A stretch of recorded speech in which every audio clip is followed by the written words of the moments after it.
Good evening sir, good evening sir, good evening sir. बैठिए। मंजीव जी, आप प्रयागराज से करछना से है ना? जी सर। करछना के बारे में कुछ बताइए हम लोगों को। सर करछना जोग्राफिकली देखा जाए तो trans Ganga plain, trans Yamuna plain में आता है। और एग्रीकल्चरली देखा जाए तो यहाँ पर जो क्रॉपिंग पैटर्न है वो गेहूँ और चावल है, बीच में चरी भी उगा लिया जाता है। और अगर हम सोशली देखा जाए तो अगर हम डेवलपमेंट इंडेक्स में देखा जाए तो ज़्यादातर जो जनसंख्या है वो कृषि पर निर्भरता है। इंडस्ट्रीज धीरे धीरे डेवलप हो रही हैं। और अगर नैनी औद्योगिक क्षेत्र जो है इसके कहीं ना कहीं एक स्फीयर ऑफ इन्फ्लुएंस में आता है। तो धीरे धीरे अर्बनाइजेशन होता जा रहा है और कनेक्टिविटी बढ़ती जा रही है।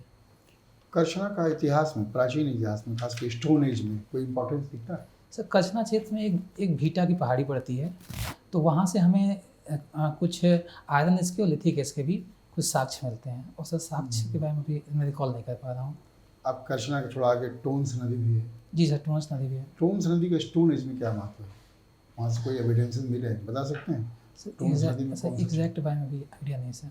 अच्छा मंजीव, आपका तो ज्योग्राफी है ना? जी सर। ये बताइए, अभी हाल के दिनों में मैंने कई भी आप ही की तरह कई अभ्यर्थी जिनका ज्योग्राफी था उनसे प्रश्न पूछा जी सर कि प्रयागराज के इलाके में जी है ना वर्षा संतुलित नहीं होती है, ऐसा क्या कारण है?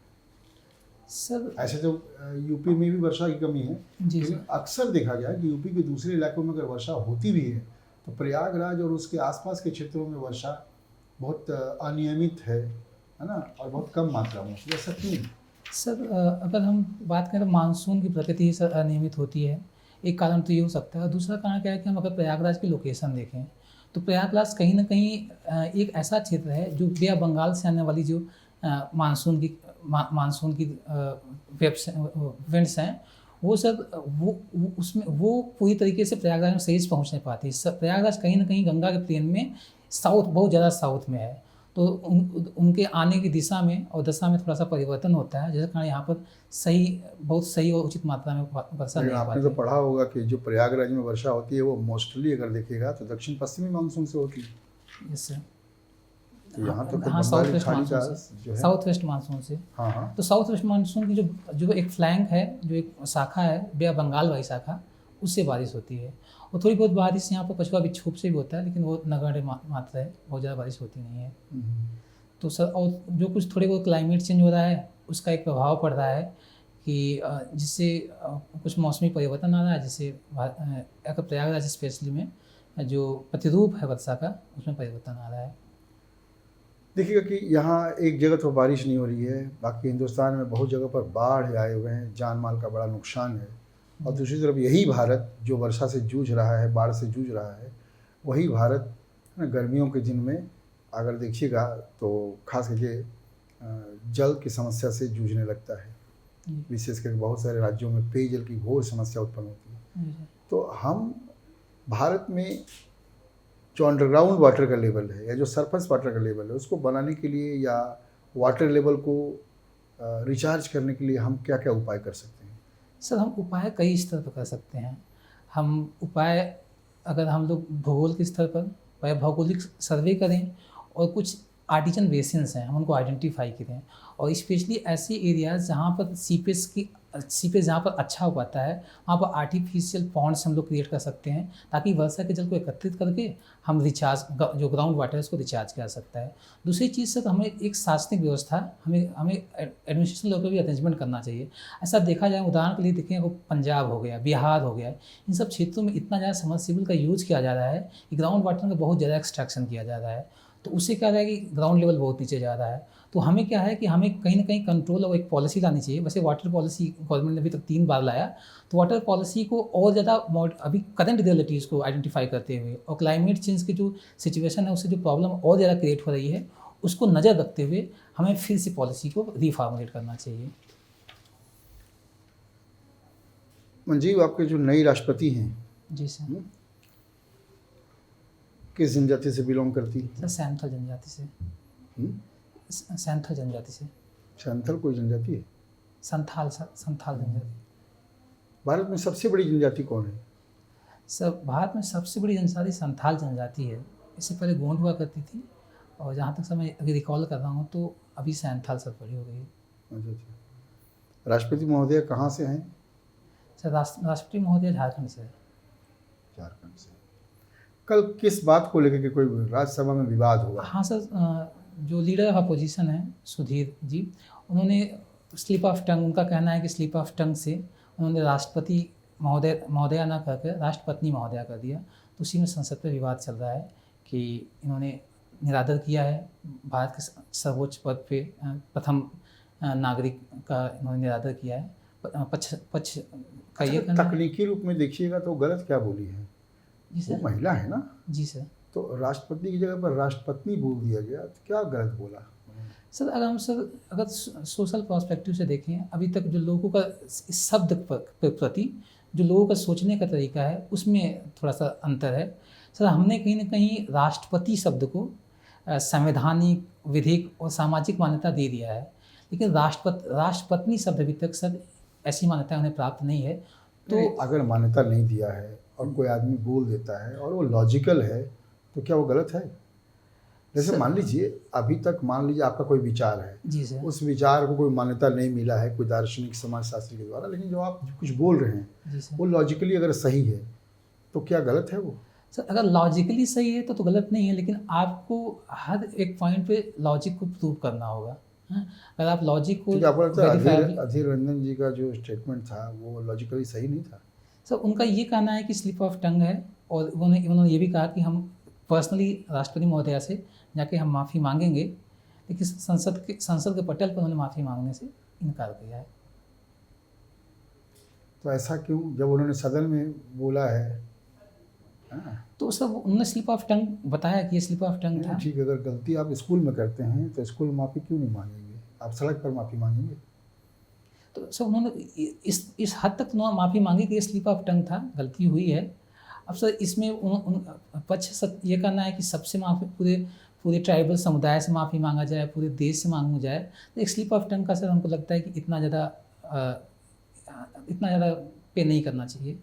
तो उन्होंने कहा है कि उन्होंने ये भी माना है कि हम स्लिप ऑफ टंग था, और जहाँ तक आहत हुआ है राष्ट्रपति महोदया का, तो हम उनको यही विचार उनका नुपुर शर्मा के प्रति क्यों नहीं था?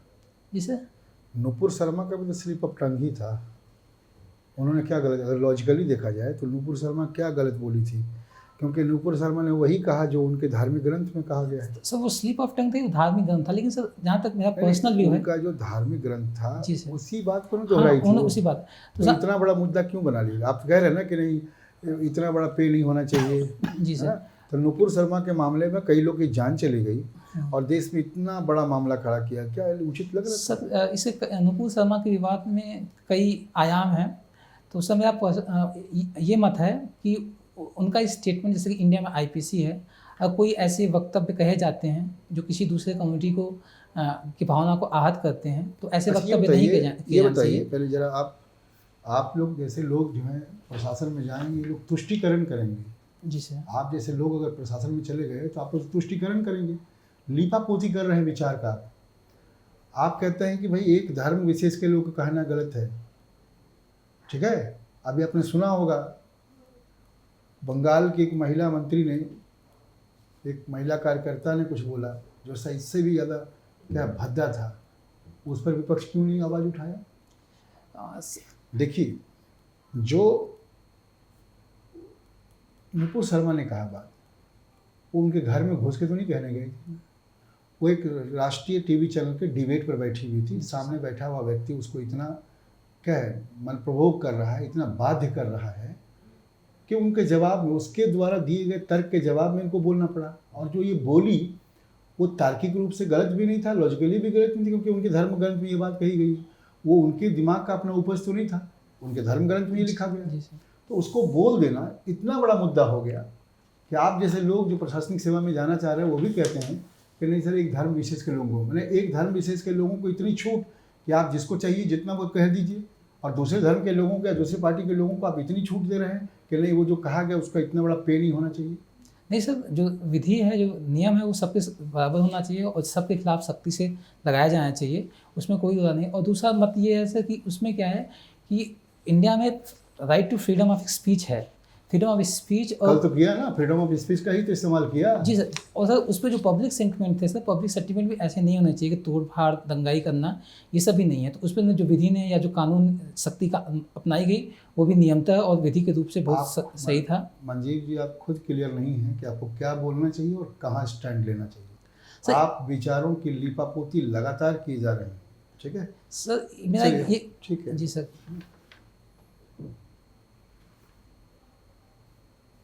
ये बताइए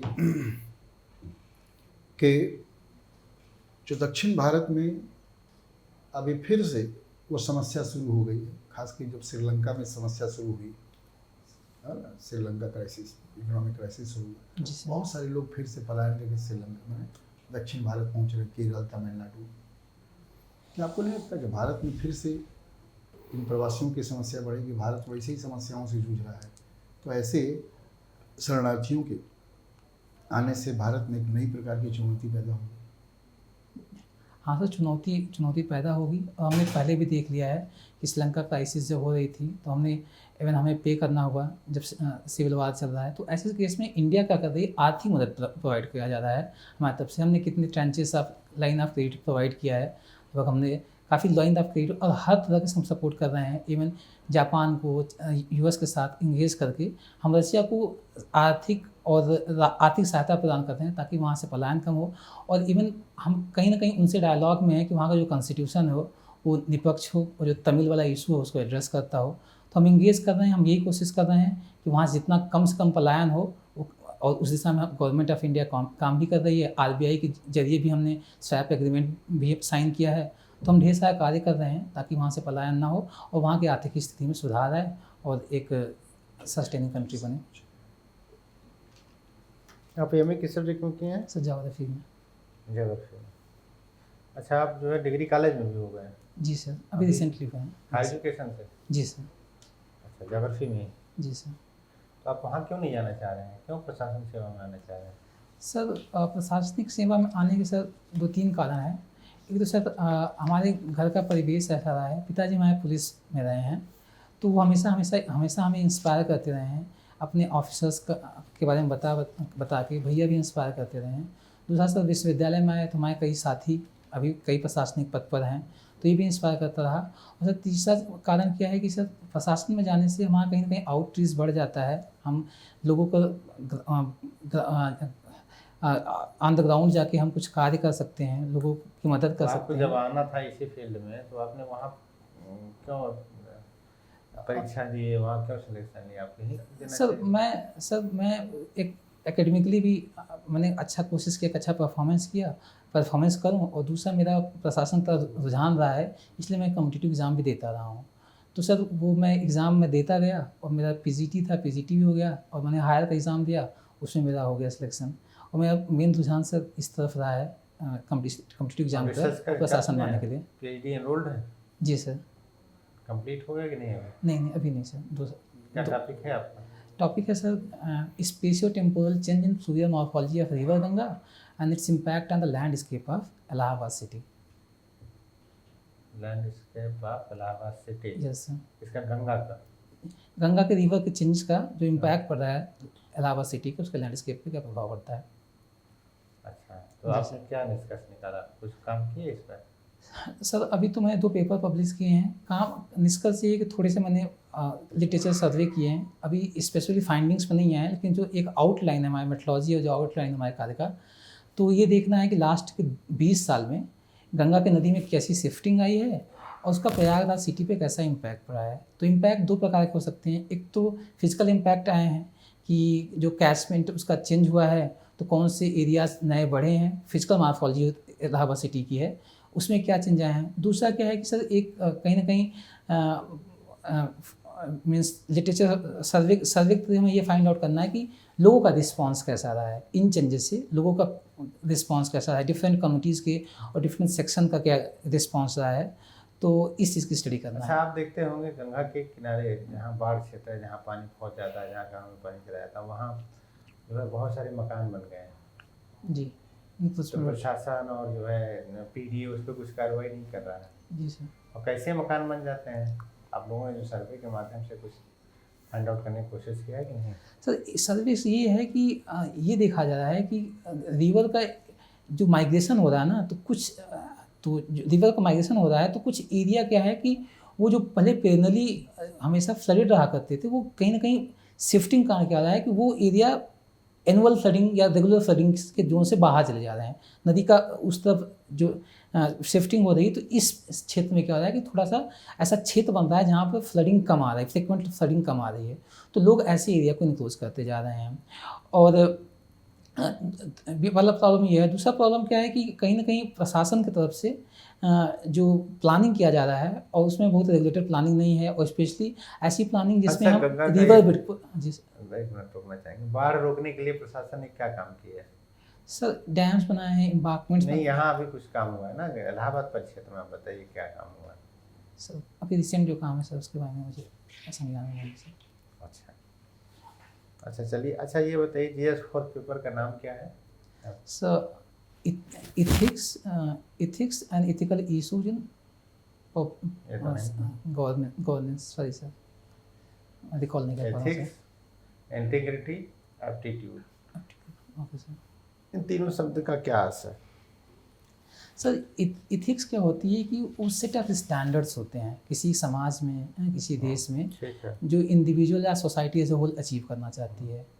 सर इंटीग्रिटी क्या होती है? सर इंटीग्रिटी क्या होती है कि एक व्यक्ति विशेष या कोई संस्था जो चीज़ कह रही है या जो सोच रही है और जो कह रही है और जो कर रही है, उसमें कहीं ना कहीं एक कनेक्टिविटी, एक मतलब सेम चीज़ हो, जो बोलना हो, जो सोचना हो, जो कहना हो, उसमें तारतम्यता हो, चीज़ें सेम हो, उसे हम कहीं ना कहीं इंटीग्रेट बोलते हैं। और एप्टीट्यूड क्या होता है सर? एप्टीट्यूड एक इन्नेट क्वालिटी होती है, कि इन्नेट क्वालिटी या स्किल होता है जिसके माध्यम से कोई व्यक्ति कुछ अचीव कर सकता है, एप्टीट्यूड होता है। ठीक है, ठीक है। मंजीत, जी सर। भारत की जो जनसंख्या है वो लगातार बढ़ रही है, जी सर। तो जो फूड है वो भी ऑब्वियसली बढ़ेगी, जी सर। लेकिन फिर भी भारत में किसानों की जो है वो आर्थिक स्थिति अच्छी नहीं है, वो आत्महत्या कर रहे हैं, ऐसा क्यों? सर अगर हम सर इंडिया में पर से एग्रीकल्चर सेक्टर देखें तो हमें एक इंस्टीट्यूशनल प्रॉब्लम लगता है। और इंस्टीट्यूशनल प्रॉब्लम क्या है कि अगर हम देखा जाए तो इंडिया में जो एग्रीकल्चर सेक्टर है, एक तो दूसरा क्लाइमेटिक फैक्टर या जोग्राफिकल फैक्टर रिस्पॉन्सिबल हैं, और दूसरा इंस्टीट्यूशनल फैक्टर रिस्पॉन्सिबल हैं। अगर हम जोग्राफिकल और क्लाइमेटिक फैक्टर में आए तो सर इंडिया का जो एग्रीकल्चर एरिया है, अगर हम देखा जाए इंडिया का लगभग 40 to 50% ऐसा क्षेत्र है, एग्रीकल्चर क्षेत्र है, जो ड्राई फार्मिंग पे डिपेंडेंट है। और इंडिया का एग्रीकल्चर मानसून पर डिपेंडेंट होता है। और ओवर द टाइम एक तो मानसून वैसे ही इरेटिक था, और अभी क्या over the time climate change से और ज़्यादा इरेटिक पैटर्न देखे गए हैं। तो उससे क्या है कि सर कि एग्रीकल्चर प्रभावित होता है, हम और सोर्स ऑफ इरीगेशन पे डिफरेंट चीज़ पे डिपेंडेंट होते हैं। दूसरा अगर हम इंस्टीट्यूशनल मैकेनिज्म में आए तो कहीं ना कहीं क्या है कि इंडिया में जो एग्रीकल्चर सेक्टर है, इसमें डिफरेंट लेवल पे, चाहे इनपुट हो, मार्केटिंग हो, और एक्सटेंशन सर्विसेज हो, इसमें ढेर सारी समस्याएं हैं। इन सब समस्याओं से क्या होता है कि एग्रीकल्चर सेक्टर में कहीं ना कहीं एक बैकवर्डनेस है। और APMC रिफॉर्म्स हो गए, इन सब चीज़ों से हमारा एग्रीकल्चर सेक्टर बहुत पीछे है, और पर जो लोगों की आय है उससे मिलने वाली, उसमें काफ़ी कमी है। चलिए, गुरुत्वाकर्षण के बारे में तो आपने पढ़ा ही होगा। जी सर, जनरल अंडरस्टैंडिंग है। जी सर। जनरली जी पूछा सर। मैं सबसे सवाल, पृथ्वी के गुरुत्वाकर्षण और चंद्रमा के गुरुत्वाकर्षण में क्या अंतर है? पृथ्वी गुरुत्वाकर्षण में चंद्रमा, तो एक डिफरेंस ये है कि सर कि जैसे गुरुत्वाकर्षण का जो फार्मूला ये बताता है कि अगर बॉडी का मास ज़्यादा है तो ग्रेविटी ज़्यादा होगी, तो एक अमाउंट ऑफ ग्रेविटी में डिफरेंस है ना? तो कहाँ की ग्रेविटी कम है, कहाँ की अधिक है? तो सर अर्थ ऑब्वियसली सी बड़ा मास है तो इसका ज़्यादा ग्रेविटी होगी, और मून की कम ग्रेविटी होगी। चलिए, अगर मान लीजिए कोई वस्तु है जी सर। जो 10 किलोग्राम की है, जी सर। और अगर हम चंद्रमा पे उसे नापे जी सर। तो वो कितने किलोग्राम की होगी? सर चंद्रमा पर जी की वैल्यू हमको मालूम नहीं है, ये पृथ्वी से कम होगी। मतलब 10 से वो 8 होगी या 9, ऐसे बोलो। जी सर। क्या द्रव्यमान पर कोई फर्क पड़ता है? सब सर हिंदी में थोड़ा डिफिकल्टी है, मास और वेट में डिफरेंस होता है। ठीक है, मास पे कोई can be इम्पैक्ट नहीं changed? पड़ता है। मास कैन बी चेंज और नॉट? No sir. ठीक है, तो मैंने आपसे कहा कि 10 किलोग्राम का है, तो मास को हम किससे नापते हैं? जैसे केजीस नापते हैं। तो फिर आपने कैसे कह दिया कि वहाँ पे उसका वजन कम हो जाएगा? Sorry sir. चलिए कोई बात नहीं। गंगा पर देख रहे होंगे कि गंगा से बालू चोरी होती है। मान लो अगर सरकार ये कह दे कि कोई बात नहीं, आप बालू ले जाओ, चोरी करने की क्या दिक्कत है, तो क्या फर्क पड़ेगा गंगा की नदी पे, गंगा पे? सर सॉरी सर, इसके बारे में कोई बात नहीं। आपने देखा होगा जब फुल मून होती है जी सर। तो समुद्र की जो लहरें होती हैं वो बहुत हाई। हाई हो जाती हैं। Yes sir. क्या ऐसा नदियों पे भी होता है? नदियों पर सर एक बहुत मीन्स बोल सकते हैं इतना ज़्यादा इम्पैक्ट नहीं पड़ता है, हाँ, लेकिन एक कंसेप्ट होता है ज्योग्राफी में जिसे बोलते हैं टाइडल पूल। तो स्पेशली ऐसे एरिया, ऐसे रिवर्स जो समुद्र से कनेक्टेड होते हैं, मीन्स जहाँ पर नदियाँ समुद्र से मिलती हैं, उन क्षेत्रों में देखा जाता है कि तो बाकी नदियों में क्यों नहीं होता? सर सॉरी सर, चलिए कोई बात नहीं, क्योंकि आप ज्योग्राफी से हैं, आपको फाइटो रेमेडिएशन पता होगा, जिसे हम पादप उपचार कहते हैं। सॉरी सर, बहुत रिकॉल नहीं कर पा रहा हूँ। कोई बात नहीं।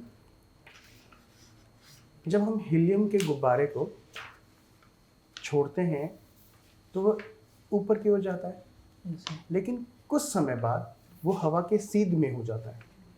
ऐसा क्यों होता है? सर डेंसिटी डिफरेंस, सर हम जैसे ऊपर जाते हैं डेंसिटी रेयर होती मैं जाती हम है। अपनी की बात नहीं कर रहा, मैं बैलून की बात कर रहा हूँ, गुब्बारे की बात कर रहा है। दिवाली में आपने देखा होगा कि एक गुब्बारा टाइप होता है, इसमें हम आग लगा के ऊपर भेजते हैं तो ऊपर जाता है, लेकिन कुछ समय के बाद वो सीधी रेखा में जाता है। ज्योग्राफी है, आपको ये सब बेसिक क्वेश्चन आने चाहिए वैसे। चलिए कोई बात नहीं, thank you. Thank you sir, thank you sir.